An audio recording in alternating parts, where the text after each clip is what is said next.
itong si Recto, talaga. marami itong ipinasang batas tungkol sa tax, yung katulad ng value-added tax. O siya yun. Kaya tandang-tanda yun. natin siya, partner. Lahat ngayon may VAT. Yung VAT na binabayaran natin, 12%. alam natin yan. Lahat ng galaw mo may Oo. VAT eh. Oo Diba? nga. Kaya yung iba hindi na nagtitip eh. Oo, kasi ang laki-laki Oo. ng imposition of tax nung VAT eh. Tax.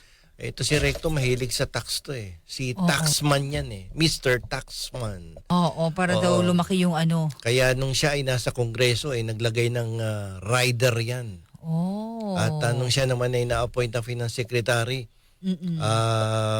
nag-transfer ng pondo yan sa gobyerno. And number one, yung nag-file sa kanya ng kaso, partner, no? Ayaw kahapon. Oo. Kahapon po ay nagkaroon ng pagsusumiti ng reklamo sa ombudsman. At ang kaso ay laban sa kasalukuyang executive secretary Oo. ng Office of the President, si Ralph Recto. At ang kaso ay plunder, Lander. Ito, graft, and malversation, technical malversation of public funds. although pinaliwanag mo na partner attorney ko ano yung plunder, no? In the Napaliwanag past na natin yan, pati yung episode. graft at itong malversation of public Ano mabigat funds. sa tatlo? Pinakamabigat na kaso yung plunder dyan. Plunder Oo, talaga, no? Yeah. Ito yung pag-transfer po ng pondo ng PhilHealth. Oo.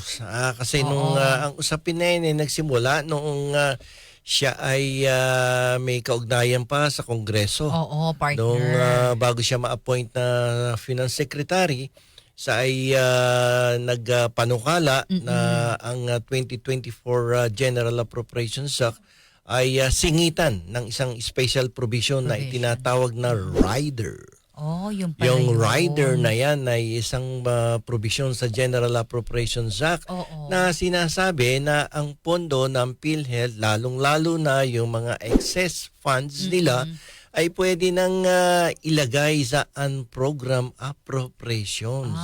At during that time, ang excess funds allegedly ay at 89.9 billion pesos. Wow. Pero ang narimit pa lang ay 60 billion pesos bago lumabas ang desisyon ng Korte Suprema na pinatitigil ang pag-transfer ng pondo sapagkat ito ay tinuturing na unconstitutional at tinawag ang rider bilang isang unconstitutional rider. Kapag hindi na nagalaw yun, partner, matik yun, ibabalik sa... Supposed to be, dapat ibinalik. Mukhang hindi binalik. Kaya nasampahan ng plunder nila din to sina Recto kahapon.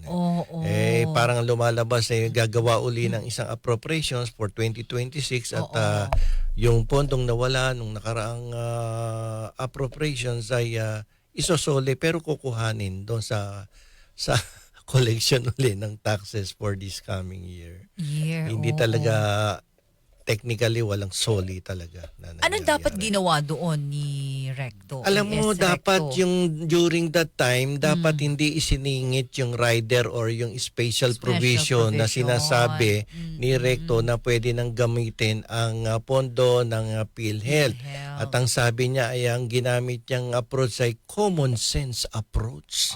Ayun, sabi niya, since merong sobrang pondo ang PhilHealth sa nagkakahalaga ng 89.9 billion, abay i-transfer natin yan ay para mapakinabangan ng mga programang pang-infrastruktura at programa upang pigilan o bawasan ng pagbaha dito sa ating bansa. Eto na yun, yung flood control. Ayan, oo. Pero ang sabi ng mga ilang organisasyon sa civil society, ito ay malinaw na paglabag sa maraming batas, hindi lamang sa isa, kundi 3 or 4 na batas ang binayolate nitong unconstitutional rider na to. Kasi unang-una, sa ilalim ng ating saligang batas, sinasabi dyan na kung ang isang perang nalikom ng ating gobyerno ay for a special purpose, and that funds generated by the government shall be used only for that purpose alone. Okay, hindi nagamit for purpose alone. So, yung natitirang perang yun, dapat ibalik sa... Yung natitirang pera ng PhilHealth na yun ay dapat ginamit sa mas malawak na programa Pangkalusugan. upang dagdagan ng benepisyo sa mga contributing members katulad ng pwedeng sagutin ng PhilHealth ang mga gastusin sa ospital, sa gamot at sa kanilang pagkaka-confine hindi nga sa ospital. hindi nga nagamit, partner. Hindi, dapat nga ginamit. May pagkakamali din dito ang PhilHealth. Tapos isa pang dahilan kung bakit dapat ginamit nila yan, kung may sobrang pondo, ay dapat binawasan ng monthly contributions ng premium lahat ng miyembro. Pero bakit sumobra-sobra at hindi ginamit? Siguro may pagkakamali ang administration ng PhilHealth dito. Dahil bakit sobra yung pondo mo? Ba't di mo ginagamit? At ngayong hindi nagamit, nakita tuloy ng ibang public officials. At Nilaan ito sa ay iba. inilipat sa iba na nagkataon naman. Talaga naman nagkaroon ng mga malawak na paglabag sa ilalim ng ating saligang batas at sa ating mga special laws. Ang daming nilabag na batas ng mga taong may kinalaman sa approval ng rider or special provision na inilagay sa General Appropriations Act of 2024. Ayun. Anong dahilan ni ES Recto, partner? Sabi mo kanina, conscience? Sabi niya I just use the common sense approach because there are excess funds. Sabi naman ng mga kumukontra kay Ralph Recto, "Oy, Mr. Recto, yan ay trust funds that you cannot divert to another purpose." Bakit? Kasi alam mo ba yung pondo ng PhilHealth ay dalawang klase. Isang pondong nanggagaling sa kontribusyon ng mga miyembro. Kasama tayo. Tayo, lahat tayong nakikinig dito sa Usapang Batas, kayo po ay bahagi ng isang pondong nagpapatakbo sa programa ng PhilHealth. Ito yung contributions from members of PhilHealth. Yung pangalawang klase ng pondo na ginagamit ng PhilHealth ay pondong nanggagaling sa koleksyon na ipinapataw sa sigarilyo at mga alak na buwis. Yung tinatawag nating sin tax law. So the first group of funds come from the contributions. The second group nanggagaling sa sin tax law. Ano ang sabi ng sin tax law? Ang sabi ng sin tax law, ito alam mo po for special purpose tong sin tax law. Yung ma-generate naming pondo dito ay dapat gamitin lamang sa pang-medical na programa ng ating bansa. So there is a special purpose, the reason why the sin tax law was enacted by Congress. Okay. So, pero ano ang ginawa ng mga public officials? Itong collection from sin tax law ay dinala doon sa unprogrammed appropriations na naibigay sa mga infrastruktura at dito sa flood control programs na ito na imbes na binayad sa ospitalisasyon ng mga matatanda, ng mga senior citizens, pambili ng gamot ng mga mamamayan na walang kakayahang bumili ng gamot, napunta ang pondo sa flood control programs na ngayon ay kanilang iniimbestigahan. Mga walang yatong mga corrupt officials na to. Kaibigan lumapit nga sa akin, partner. Kaso dinala niya yung parang brother-in-law niya sa private. Syempre, pag private partner, hindi nabibigyan ng mga guaranteed letter. Ganun, dapat government lang. Yun nga, medyo ang mahirap doon. Pag dinala mo naman sa mga public hospital, sa dami naman doon, minsan hindi agad din maasikaso. Wala, pag hindi mo kilala si congressman, hindi ka bibigyan ng guarantee letter. At pag-iintayin ka, baka mamuti yung mata mo. Kaya nga hindi ka mabibigyan. Dapat may kilala ka. Ako'y ilang beses nang nalalapitan sa ganyan. Pero kapag wala kang koneksyon ng mga congressman, abay, ang hirap lumapit sa mga tao na ito na akala mo ba ay sila ang may-ari ng pondo. Yung pala ay ginagamit sa mga maling paraan upang sila ay kumita na imbis na ginagastos para sa taong bayan sa mga pang-medical na programa ay ginagastos nila sa kanilang mga chika babes. Nako, yun lang. At pambili ng hotel. No? Diba? Pambili ng eroplano. Pagpapagawa ng 5 palapag na basement sa Forbes Park. Pambili ng bahay at lupa dyan sa Corinthian Garden. Na dapat nakalaan para sa taong bayan. Pambili ng Lamborghini. Naku, yan ang sinasabi natin. partner. BMW. Kaya Gina G ang Ano mga ba yan? kababayan natin eh. Kaya galit na Oo, galit oo. ang ating mga kababayan sa paglipat ng pondo ng PhilHealth papunta sa National Treasury at noong si Recto ay naupong Finance Secretary, galing dyan sa Kongreso ay nag-issue ng isang memorandum circular na gamitin ng pondo na galing sa PhilHealth at ilagay sa unprogrammed appropriations nang ito ay pakinabangan. Nako. Napakinabangan ba?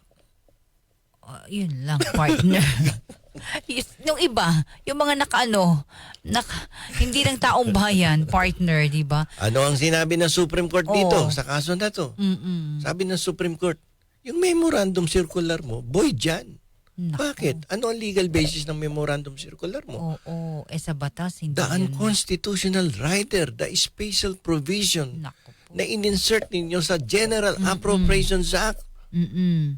There is no legal basis for that memorandum circular. Oo. And therefore, you violated the Constitution which says that. Oo. Anong sinasabi?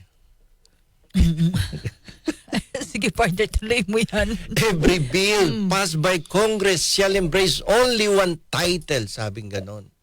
Yun. Ano ba yung title ng pondo ng bayan? The General Appropriations Act of 2024. Ano yung in-insert mong provision?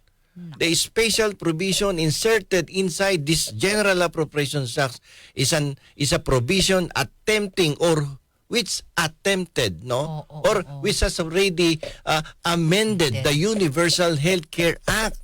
Oo, meron tayong Universal Health Care Ano ang Act sinasabi kasi. ng Universal Healthcare Act? Mhm. O yung pondo namin, huwag mong gagamitin at hindi mo pwedeng i-transfer to sa ibang kakagastusan. Oo. Kundi para lamang sa pangkalusugan na programa. Ba't mo ginamit sa baha?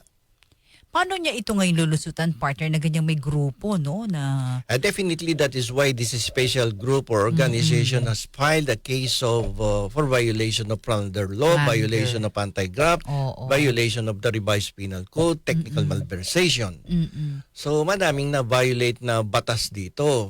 but it has nothing to do with his tungkulin o kanyang position ngayon in the government. Wala naman. This is Ang violation niya nanggaling doon sa pagsaksak ng rider na unconstitutional, na sabi ng Korte Suprema, unconstitutional rider. Pagdating niya sa Finance Department bilang Finance Secretary, sabi din ng ating Korte Suprema, yung memorandum circular mo, wala ding bisa yan. Bakit? Ano legal basis niyan? Pero partner, wala ba rito magiging kinalaman o kumbaga ay masasabi o ang Pangulo sa punto na ito? Masasabi ni Pangulo tungkol sa ginawa niya? Teka muna, bakit mo ginawa yan? Alisin muna, ano ba? Hindi, kasi ang problema dito is the alter ego doctrine. Yung kasing trabahong pinagagawa ni Recto being part of the cabinet, secretary siya ng kabinete. Yung lahat ng action niya is also the action of the president pursuant to the alter ego doctrine. So ayan ang mahirap niyan. Paano kung hindi alam ng presidente? Ang presumption ay ginawa din ng presidente because pursuant nga sa alter ego doctrine. Yun namang unless na lang the president has evidence to that effect na, teka, hindi ko alam yan, binaypas ako dyan eh.